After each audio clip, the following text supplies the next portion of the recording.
Bom dia, Bom dia. nós estamos no primeiro episódio do HistoriaCast, podcast desenvolvido pelos alunos do curso de História da Pontifícia Universidade Católica de Minas Gerais, com sede na Unidade Coração Eucarístico. E para iniciar o nosso programa com o pé direito, estamos aqui no Laboratório de Comunicação, prédio 42, com o professor Caio César Boschi. Professor, muito obrigado pela sua presença. É uma honra imensurável estar aqui com o maior historiador de Minas Gerais na atualidade, nas palavras da professora Adriana Romero.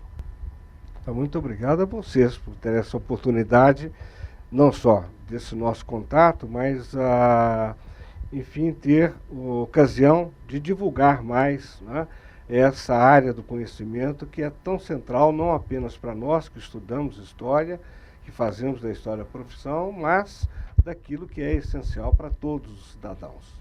E me permitam apresentar o professor Caio Boschi, que é graduado pela Universidade Federal de Minas Gerais, doutor em História Social pela Universidade de São Paulo e pós-doutor na Universidade de Lisboa, Portugal. O professor tem vários artigos, livros publicados, em especial sobre a história e arquivos do Brasil e de Portugal. E hoje nós vamos debater um pouquinho, falar sobre o livro dele, Por que Isso da História? Foi reeditado, né, há pouco tempo, lançado em 2019, a versão atual. A primeira versão foi 2007. 2007. Na ocasião foi uma solicitação que a então editora Abril me fez no sentido de elaborar um texto paradidático, evidentemente com um número limitado de páginas, ou de laudas, ou de caracteres, né, mas que fosse destinado a um público juvenil. Achei curioso que delimitaram até a faixa etária dos eventuais leitores, né? E foi com esse propósito, então, de atingir no máximo aí o pré-vestibulando ou os alunos do primeiro ano de faculdade, né, dos cursos de História, que eu me dispus a esse desafio, que foi extremamente saboroso, embora difícil, porque transformar, né, é uma das dificuldades que temos, de migrar o linguajar da academia, né, enfim, dos cursos universitários, para algo que seja acessível a um público indistinto, né, a um público mais díspare possível, que o autor certamente não tem um controle de quem quer que seja esse leitor. O livro tem uma leitura assim, bem gostosa de ler, bem acessível. A gente, assim, uma sentada eu li o livro e foi muito bom, assim, tem um conhecimento muito grande ali, né? Muito obrigado. O importante para mim era exatamente essa tentativa, o esforço que fiz no sentido de transformar sem prejuízo do conteúdo e principalmente dos conceitos.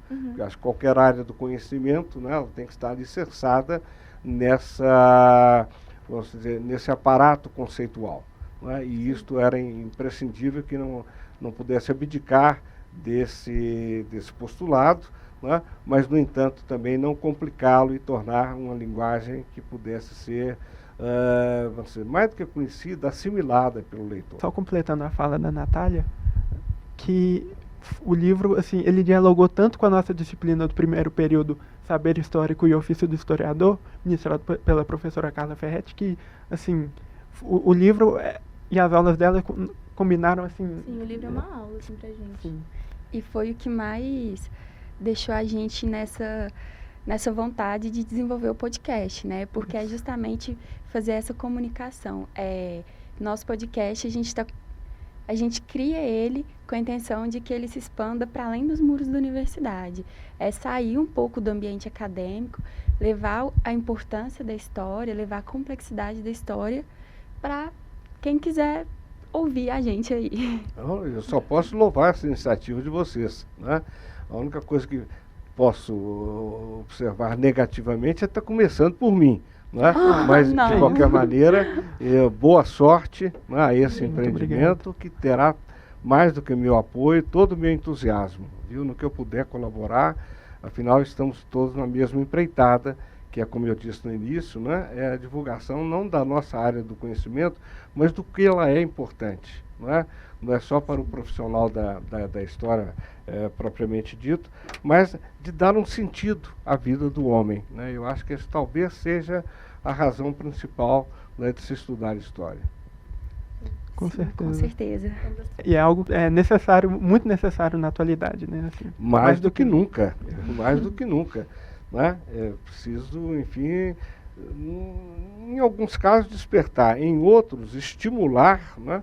E estimular assim avidamente o senso crítico, né? Porque a realidade, ela, às vezes, ela é muito frontal e ela obscurece, né?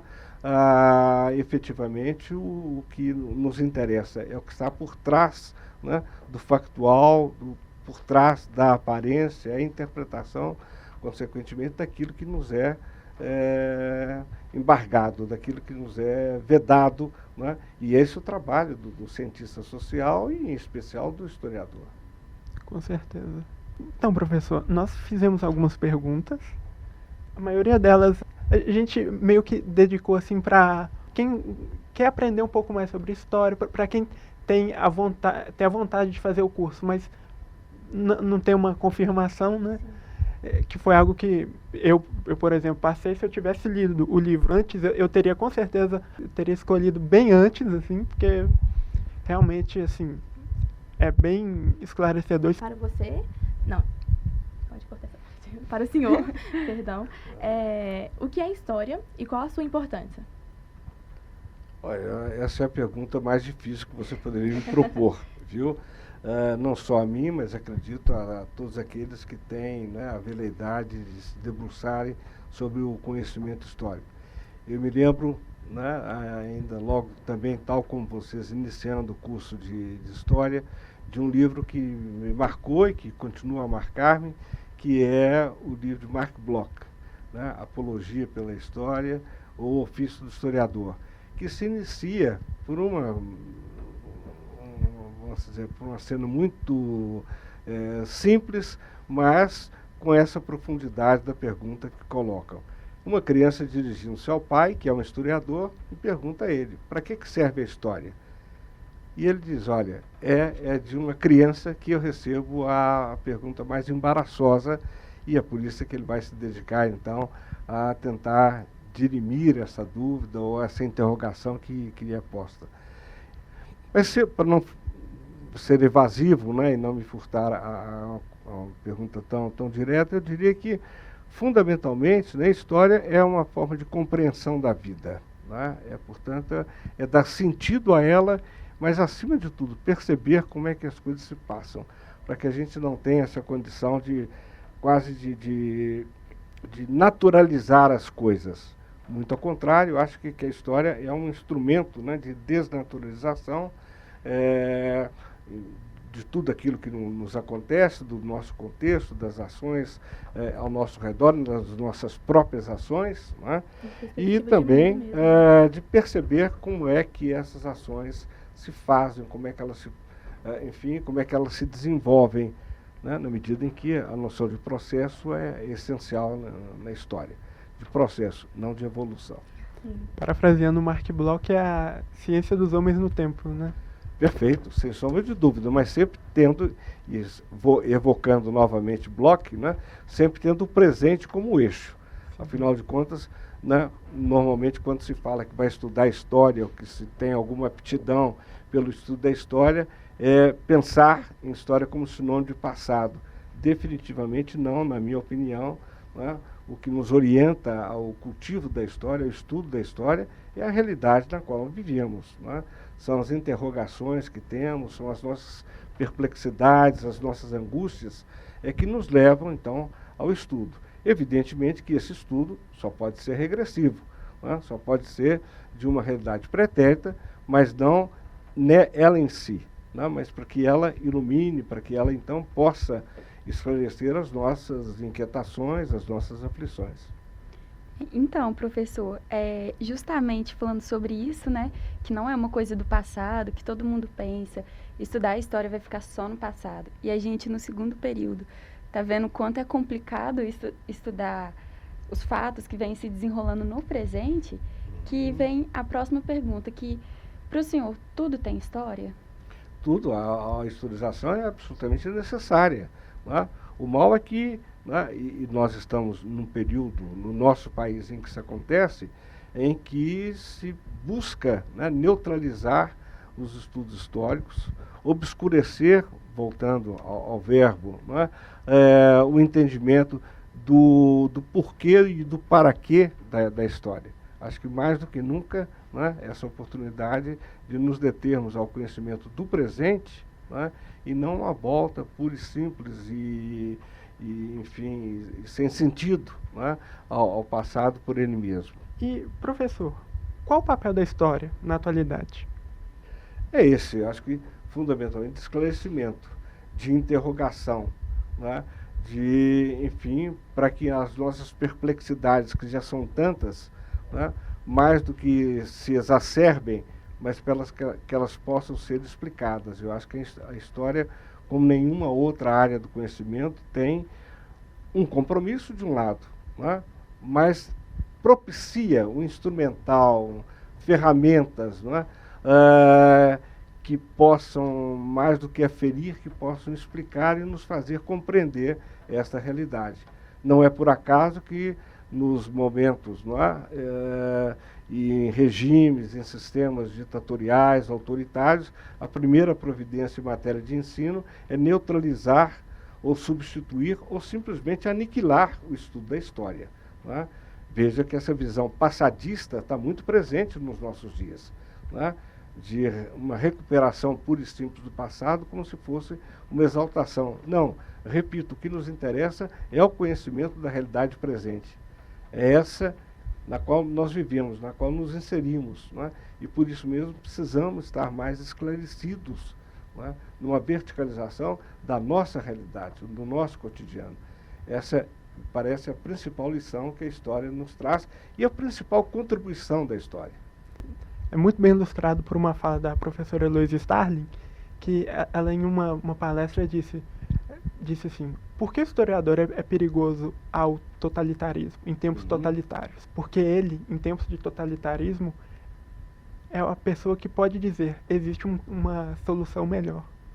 Então, assim, na atual onda, né, de demonização da história, por assim dizer, né? Perfeito. Não, e veja, na própria realidade brasileira, né, durante o golpe militar, uma das primeiras providências foi neutralizar e acabar com as licenciaturas, né, de história, transformá-las em licenciaturas curtas de estudos sociais, né, portanto, neutralizando, obscurecendo mesmo o ensino da história e atingindo a questão dos manuais, né, que passaram a ser de estudos sociais, de organização social e política do Brasil, e não livros de história propriamente dita.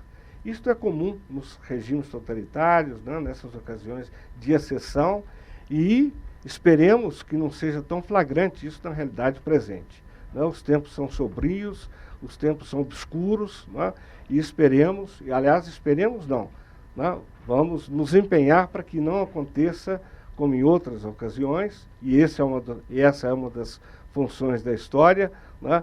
Como nós, no nosso linguajar comum, né? É para que ela não se repita, né? E ela não se repete, mas ela pode guardar semelhanças e sempre guarda certas similitudes com realidades pretéritas, né? Acho que um exercício de cidadania que a história nos propicia é exatamente fazer esse combate, né, um combate sistemático a esse tipo de obscurantismo. Que é até um capítulo do livro, não é?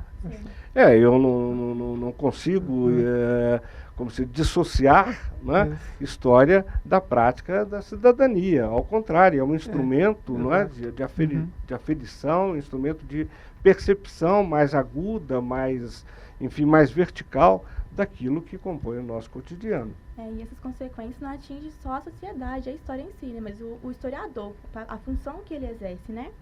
E falando disso, a gente queria fazer uma pergunta de quem é o historiador e quais as características que são inseridas a ele. É muito difícil estabelecer um perfil, até porque, né, o exercício profissional ele se faz em várias circunstâncias, em vários momentos, em vários contextos históricos, não é? Então, creio que qualquer generalização seria, no mínimo, não seria produtiva. Mas, como eu disse, há alguma coisa, ou alguns parâmetros, não é, que podem definir esse perfil. Um primeiro deles é exatamente um senso crítico muito aguçado. Não é? A tendência das pessoas é julgar que aquilo que é estampado, aquilo que nos chega, né, pelo som, pela imagem, seja a representação da realidade. E efetivamente não é isso. Se eu partir desse pressuposto, eu não alcanço o conhecimento histórico. O que está na história é o que é para ser desvendado, é o que é para ser desvelado, é o que está por trás da notícia, é o que está por trás dessa frontalidade da realidade.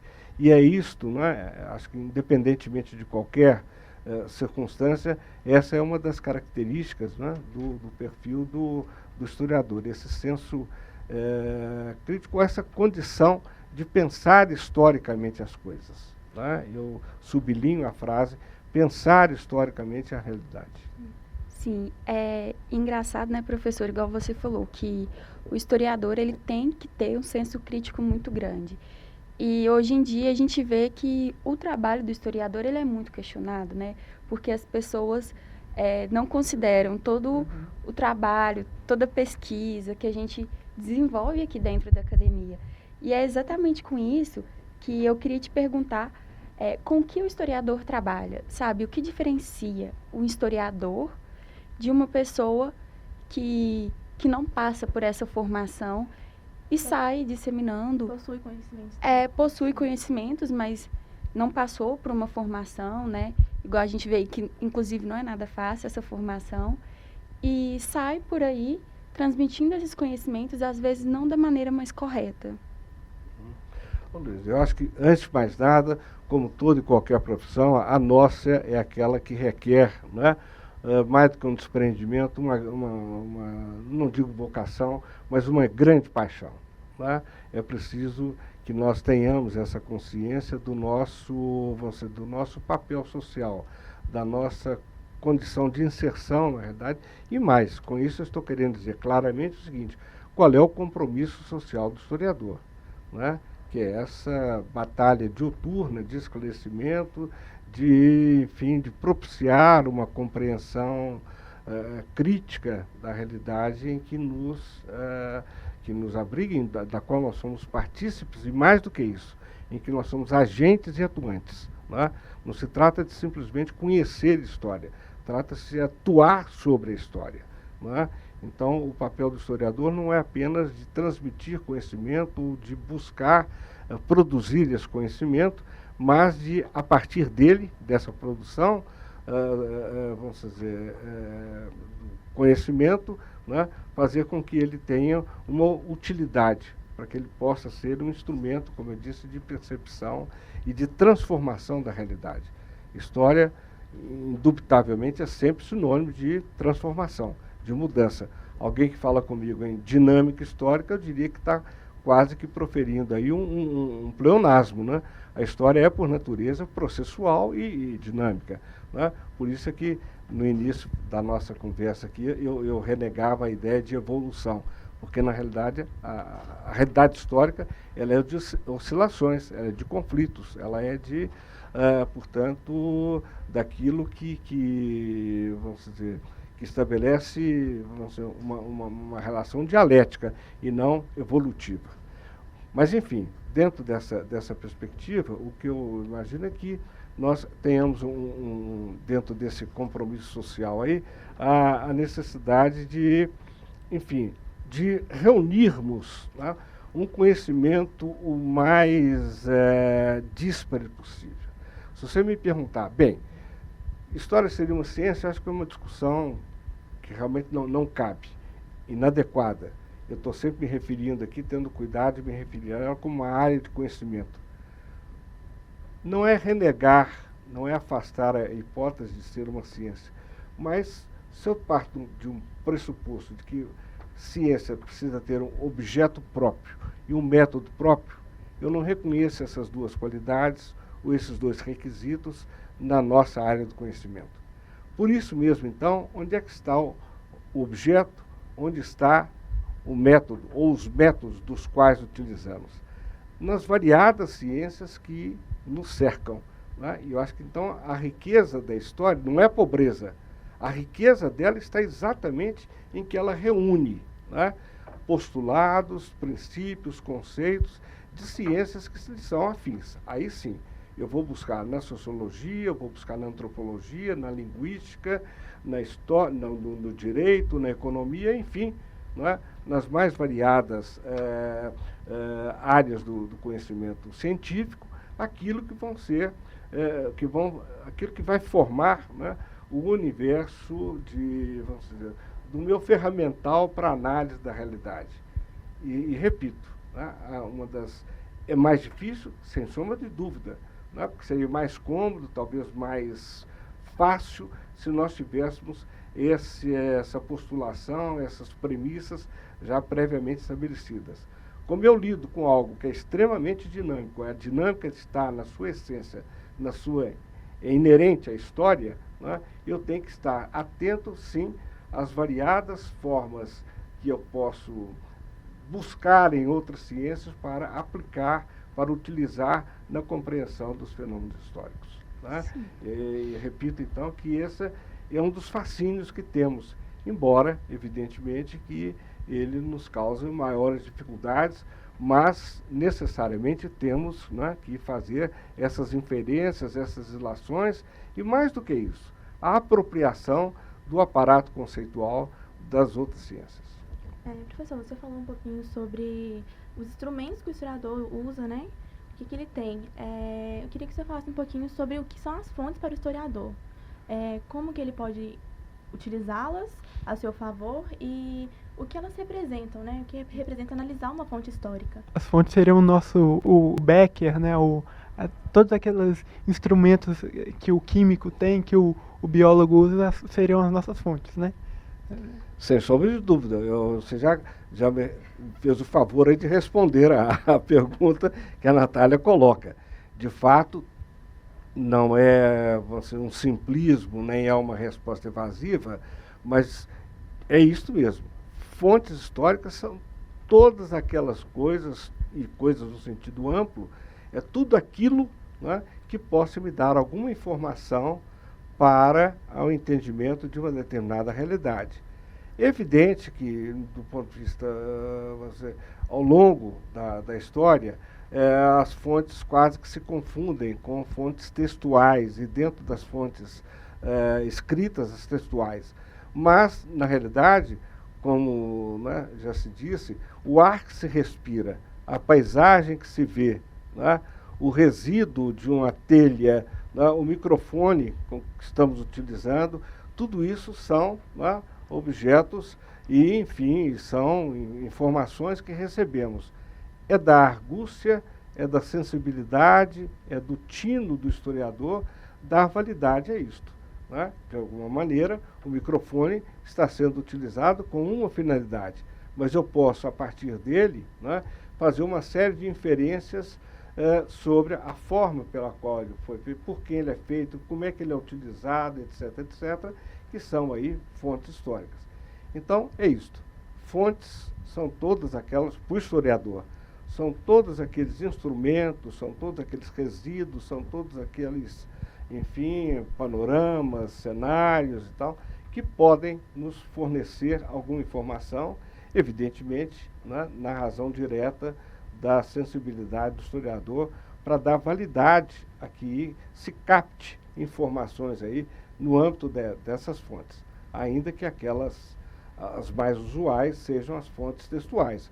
Mas eu não posso me fixar nelas, né, porque senão eu desconheço grande parte da história da humanidade, que não foi feita com fontes escritas, com fontes textuais.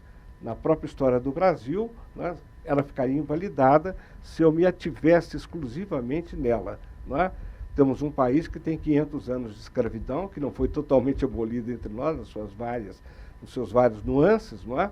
E, consequentemente, eu preciso ter, né, são vestimentas, a culinária, não é? A música, portanto, uma variedade, uma gama muito extensa, muito alargada, não é, de fontes que não sejam aquelas que tradicionalmente nós identificamos, ou que vulgarmente identificamos como tal.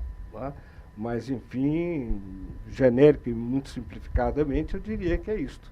Fontes são todos aqueles, tudo aquilo que nos permite, né, captar alguma informação e, portanto, fazer relações e inferências para a análise de uma determinada realidade. E falando nessa análise, como ela ocorre? Assim, nós sabemos assim, que depende muito do tipo, não é? Mas tem algum método que ele é recorrente para todas as fontes ou um conjunto? Não, definitivamente não. Cada uma delas requer, né, uma sensibilidade especial. É evidente que, quando eu acabei de dizer que eu posso me apropriar da metodologia, das formas de atuação de outras áreas do conhecimento, da sociologia, da economia, da literatura, né, isso já me facilita. Eu não posso fazer a análise de um texto, eu posso aplicar, né, a análise de discurso que me vem aí da semiótica, da linguística, da literatura, etc. Né? Então, há determinados parâmetros que eu utilizo a partir, né, de conhecimentos variados que eu tenho aí ao redor e correlatos ao conhecimento histórico. Mas não há um parâmetro e não há, portanto, na oficina do historiador, vamos assim dizer, não há um ferramental exclusivo que possa ser utilizado indistintamente e invariavelmente para qualquer tipo de documento, ou mesmo num único documento. Tá? Exatamente porque essa é uma das riquezas da nossa área, é que uma única fonte ela propicia várias leituras, várias inferências. Você pega um documento, então, um exemplo banal, né, da Bíblia, e não é por acaso que igrejas evangélicas, ou ditas igrejas, né, evangélicas, proliferam exatamente porque permitem a que leitores da Bíblia, né, façam ali ilações, façam inferências que galvanizam, que, portanto, atingem um público mais que fica sensível àquele tipo de leitura. Não é? Quer dizer, e daí a inesgotabilidade do documento. Não há, portanto, nenhum documento que já esteja definitivamente, vamos dizer, analisado. Muito ao contrário, aliás, o próprio exemplo que acabei de dar, né, é um desses que, recorrentemente, cada um de nós pode fazer, né, enfim, inferências na leitura dessa fonte. Sim, professor, como um pouco da nossa discussão que já até me responde à próxima questão, que seria se a história estuda apenas o passado, né? A nossa discussão já demonstrou um pouquinho que não é bem isso, mas eu queria saber do senhor também como o tempo histórico se organiza para você, como está organizado. O que a gente definiria o tempo histórico? Pois, mais uma pergunta embaraçosa. Eu, no livro já aqui citado, Por que Estudar História, procurei fazer ali, na sua estruturação, o seguinte: para cada um dos 5 capítulos, né, estabelecer ou identificar uma paráfrase, um texto de um historiador, de um filósofo, de um escritor, que pudesse servir assim de leitmotiv, de provocação, né, para a redação do capítulo. E nesse caso concreto, do capítulo sobre o tempo histórico, né, ele começa numa evocação que é muito costumeira, que é muito conhecida, de Santo Agostinho. Se me perguntam o que é o tempo, eu não sei. Né? Mas se pergunta como é que vive o tempo, isso cada um de nós sabe. Esse tipo de definição é muito difícil, mas repare que quando você coloca aí já a adjetivação, tempo histórico, é porque é um tempo que não é histórico. Não é? Se eu estivesse agora num estudo da física, né, eu estaria diante de um fenômeno da natureza, o tempo físico. Né? Ora, o tempo histórico é algo, como eu disse, que não consigo definir, mas que do ponto de vista didático, né, nós às vezes utilizamos periodizando, fracionando, para nos auxiliar nesse entendimento. Mas como toda periodização, é algo subjetivo, é algo suscetível às mais contundentes críticas, né? Mas, como eu disse, é um agente facilitador para a apreensão dessa realidade. Professor, tem nós fizemos uma pergunta que é um tanto quanto repetitiva. Não porque a gente já fez a pergunta, mas porque nas suas respostas a gente já consegue construir uma resposta. Por que estudar história? Outra Seria mais a funcionalidade da questão, história, né? Para o historiador, para os estudadores. Perfeito. Como eu disse, não é só para o historiador, não se trata do profissional, como é o caso nosso aqui, né? De termos optado por essa área como sendo a nossa profissão, o nosso exercício profissional. Eu acho que mais do que isso é nos colocarmos na condição de cidadãos, né? E de entender que, voltando ao início da nossa conversa, que história é vida, né? Que história, por que é presente? Porque exatamente eu tenho que dar conta dos vivos e não dos mortos, né? Deixa os mortos sepultados lá como estão, né? O que interessa é que se é processo, se é transformação, eu tenho que dar conta da realidade, né? na qual vivemos. E tudo isso, então, é uma forma de justificar o porquê de estudar a história, né?